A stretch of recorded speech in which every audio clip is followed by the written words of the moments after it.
Bismillahirrahmanirrahim. Assalamualaikum warahmatullahi wabarakatuh. Nah, kembali lagi bersama saya Fridayani NIM D1A1181068.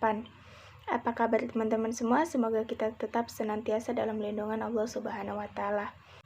Pada video kali ini saya akan memperlihatkan bagaimana cara melakukan analisis regresi linear berganda atau analisis regresi multiples menggunakan SPSS versi 20. Nah, sebelum lanjut, kita terlebih dahulu mengetahui apa fungsi analisis regresi linear berganda ini.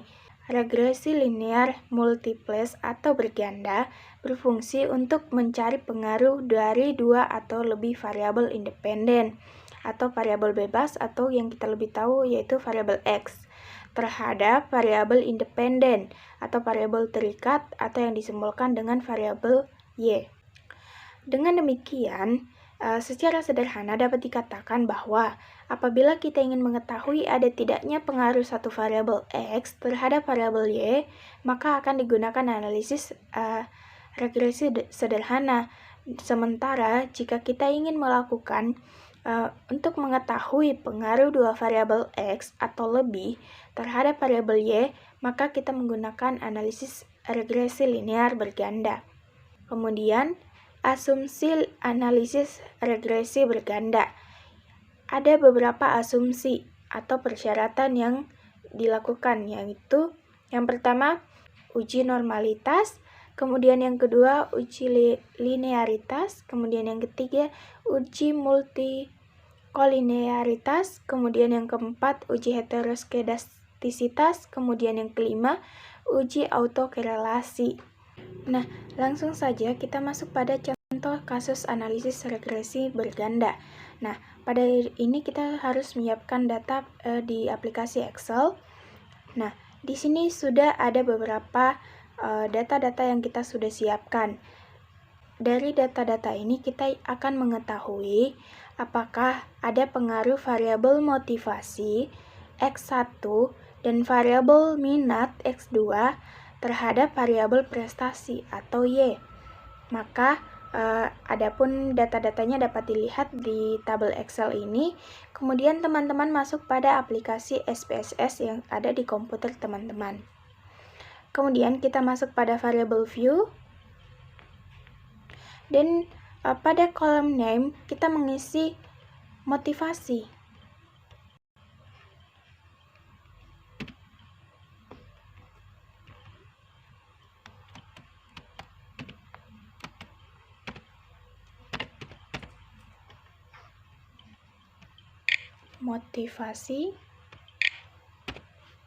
Kemudian kita enter. Selanjutnya di kolom kedua kita mengisi minat.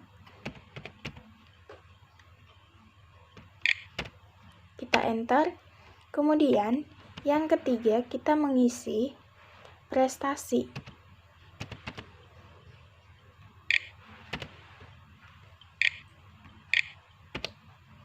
Kita enter.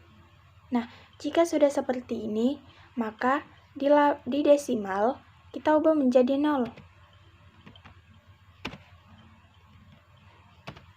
Dan di label kita masukkan data motivasi X1.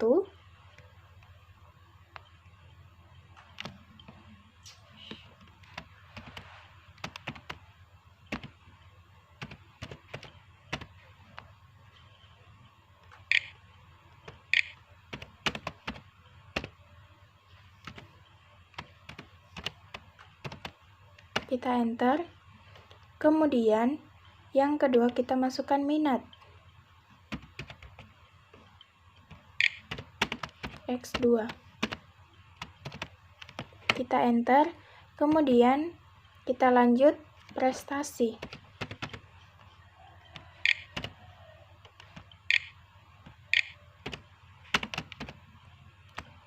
Kita klik Y dan kita enter. Selanjutnya, teman-teman memilih di sini di kolom measure itu mengganti unknown menjadi scale. Selanjutnya, jika sudah seperti ini, kita masuk pada menu data view. Nah, data view di sini akan terganti dengan sendirinya. Kemudian kita masuk pada aplikasi Excel untuk mengambil data. Kita blok semua data yang ada, kita copy, kemudian masuk kembali pada aplikasi SPSS, dan kita copy. Nah, jika sudah seperti ini datanya, teman-teman masuk pada menu analisis. Kemudian masuk di regression, memilih linear. Selanjutnya, di kolom independen ini, teman-teman masukkan prestasi. Kita klik panah. Dan di kolom independence ini, teman-teman masukkan motivasi dan juga minat. Kita klik panahnya. Selanjutnya, teman-teman memilih di sini statistik. Nah, jika sudah seperti ini, teman-teman di sini melihat ada regression coefficient dengan tercentang estimates, kemudian model fit, kemudian teman-teman di sini continue. Selanjutnya, kita oke.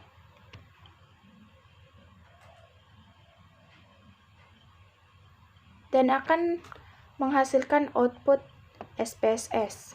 Di tabel SPSS ini, teman-teman melihat di situ ada variabel enter atau remove. Nah, di sini teman-teman melihat model 1 dengan variabel enter itu minat dan prestasi, kemudian variabel remove tidak ada, dan method enter. Nah, dari output SPSS ini memberikan kita informasi tentang variabel penelitian serta metode yang digunakan dalam analisis regresi ini. Adapun variabel independen yang dipakai dalam analisis ini yaitu variabel minat dan juga motivasi, sedangkan variabel dependen atau variabel Y itu adalah variabel prestasi. Itu adalah variabel prestasi. Kemudian, analisis regresi ini menggunakan metode enter dengan arti tidak ada variabel yang dibuang sehingga pada kolom variabel remove tidak ada angkanya atau kosong.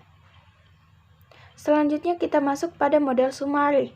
Nah, di model summary ini memberikan kita informasi tentang nilai koefisien determinasi, yakni kontribusi atau sumbangan pengaruh variabel minat dan motivasi secara stimulan atau bersama-sama terhadap variabel prestasi dengan besar R-square yaitu 0,918 dan R-square di sini juga 0,842. Nah, selanjutnya teman-teman masuk di sini melihat tabel ANOVA. Nah, tabel ANOVA ini memberikan kita informasi tentang ada tidaknya pengaruh variabel minat dan motivasi secara stimulan atau bersama-sama terhadap variabel prestasi. Kemudian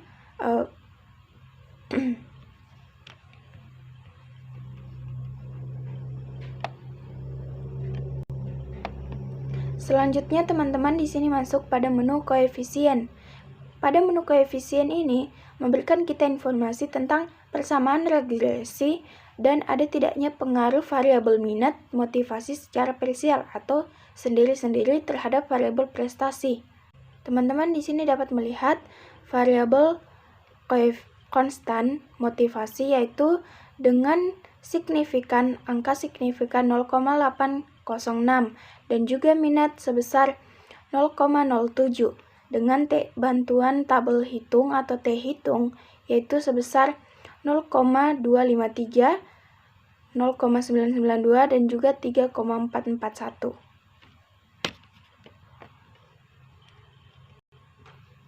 Nah, jika teman-teman melihat di sini, dari output SPSS koefisien motivasi dan minat, itu kita mengetahui bahwa variabel motivasi dan minat X2 secara parsial itu berpengaruh terhadap variabel prestasi. Adapun hipotesisnya yaitu H1-nya adalah hipotesis yang pertama, ada pengaruh motivasi dan juga ada pengaruh motivasi terhadap prestasi. Kemudian yang kedua, ada pengaruh minat terhadap prestasi. Nah, Mungkin itu saja yang dapat saya berikan pada analisis regresi. Mungkin itu saja yang dapat saya berikan pada video kali ini dalam menganalisis regresi linear berganda. Adapun kurang dan lebihnya saya mohon maaf, karena saya juga masih belajar. Saya akhiri dengan ucapan Wallahumma fiqh. Wassalamualaikum warahmatullahi wabarakatuh.